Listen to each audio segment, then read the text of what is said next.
Welcome to the TunesKit. Is your iPhone stuck on a gray screen and you're not sure what to do? Don't worry. Today's video will show you how to fix iPhone gray screen. Method 1. Force restart iPhone. For iPhone 8 or later, press and quickly release the volume up button.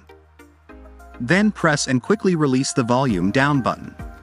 Then press and hold the side button. Sometimes the phone may be freeze due to insufficient storage or frequent usage. A force restart can often resolve the issue. Method 2. Restore iPhone with iTunes. To try this method, connect your iPhone to your computer using a USB cable. Open iTunes and select the icon for the device. On the summary page, select Check for Update. Then, follow the on-screen instructions to update your iPhone. Method 3. Check to see if the Grayscale mode is enabled. Sometimes, you might accidentally enable Grayscale mode, which can also cause the gray screen issue. Please turn off this mode in the accessibility options.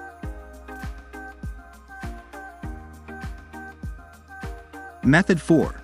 Use TunesKit iOS system recovery.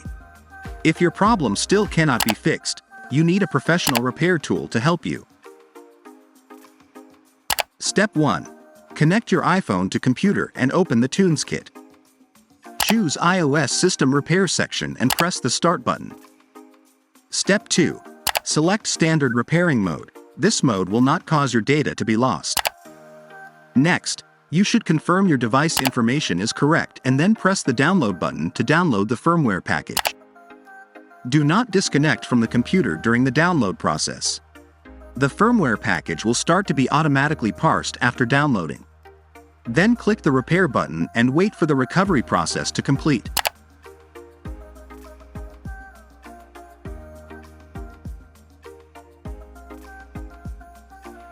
If you have any questions, feel free to reach out to us through the support center, and don't forget to like, subscribe, and ring the bell for more helpful tutorials.